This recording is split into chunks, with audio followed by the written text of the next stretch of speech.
Thank you. Thank you. We were very fortunate tonight to today is Christopher Columbus Day. I know some of you people are going to see this, and it's not going to be Christopher Columbus Day because we're taping this on Christopher Columbus's Day. And we're very fortunate we happen to have Christopher Columbus here this evening, and he's giving us an opportunity to give us his side of the story, how this whole thing came about. So would you welcome Christopher Columbus right here? Yes.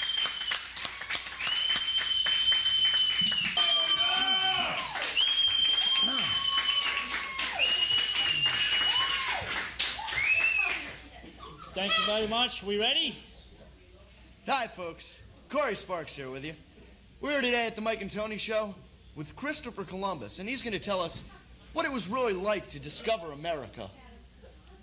Well, you know, when I was first, I was a try to go to Italy to get the Italians to get a boat, you know. So I went to the King of Italy, and he said, "The scotchy da faccia, forget about it." Over there in Italy, they do with the bricks. They make a bricks, and they do more bricks in a brick. And I told them, "What are you going to do with a bric-a-brac anyway? Forget about bric-a-brac." So then I figure I go to Norway. I figure I go to Norwegians, you know. I tell the king of Norway, I says, "Look, you got a lot of boats. Give me the keys, will you?" He says, "Hey, kid," because I was a kid in those days. I was a very little kid, you know. He says, "Hey, kid, what, are you crazy or something? Get out of my face." So I said, "Well, I want to go discover America, maybe a new world or something." He says to me, "Hey, what you worried about? We already been there. Ain't nothing there but firewood." So I said, "Okay." So I go to Queen Isabella. I figure I go see the Spanish people. At that time, and they got a lot of money, you know. So I told her, I seen the Queen. I says, "Hey, Queenie, what do you say we talk about the family jewels?" You know, I figure, well, if she got the family jewels, we go. She said, "What's in the story?" I said, "Well, let me explain it to you. Where's my..." I says, "Look, you see this? This was the first globe." I says, "Hey, Queenie, forget this globe. It ain't even round. What are you going to do with a globe like this? This is no good, you know?" But I had a second idea. I said, "Look, we take this here, we put a big round of bread in there. We can make a pizza pie in here. We can sell it all over the place, you know. Give me that other sucker over here." Then I say, "Queenie, this is the story. This is what we got to do. This is the way it's got to be. So not to worry. We're going to find this all for you." Now, you got that? Now, Chris, I don't understand something. Let's go back to the family jewels. This hat is with big. Queen Isabella, does this make you a gigolo? A gigolo? What's a gigolo? My middle name is Angelo, not gigolo. The thing is, I've heard you were married more than once. Who told you that? One of your men who signed on in the early years. What did he tell you? He said you were a bigamist. A bigamist? A bigamist. What's a bigamist? Well, what do you mean a bigamist? Monogamy is 2 wives. Yes. Monogamy is 1 wife. Okay. Bigamy is 2 wives. Yeah. 3 wives is... It's a bigamy, right? A bigamy. That's what it is. A bigamy. Now, it's said that you've been a wheeler and a dealer. Who said that? What do you mean it said scotchy the fudge?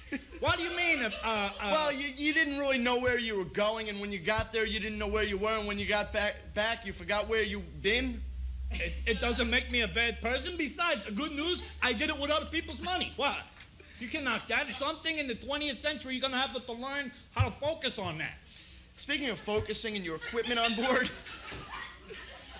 tell me, I heard that you had extraordinary equipment, rather.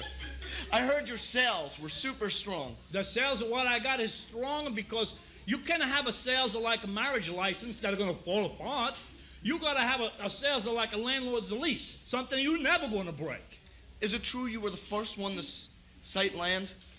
Well, you know, it wasn't actually the land what I sighted. I sighted a tree. That's what I seen first. I seen a tree. You must have been very excited. Well, it wasn't half as excited when I seen the tree as my 2 French poodles yelling the wee, wee, wee, wee, wee, wee. All right, now you're about 500 years old. You don't look too bad. How do you feel? I tell you what, this morning when I got up, I felt like a 25-year-old, but I couldn't find one.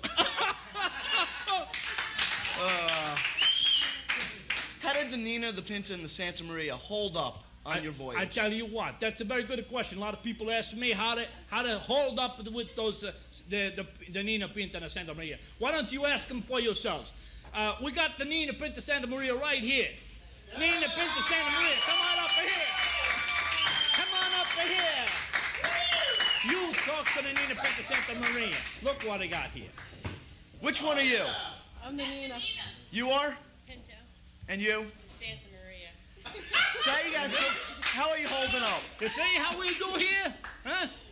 The Hall of Beautiful. Beautiful. This is what I need. Hey, spaghetti meatballs, the Nina, Pinta, Santa Maria, I'm all set. Oh boy, I'm old. I'm falling apart. Help, I'm falling apart, but I got the Nina, Pinta, Santa Maria, I don't give a doggone.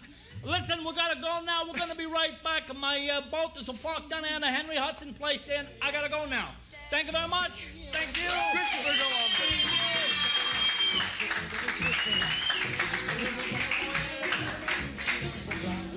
Hey, folks, for free tickets to the Mike and Tony Show, please write The Mike and Tony Show, 6701 Bergen Line Avenue in West New York, New Jersey.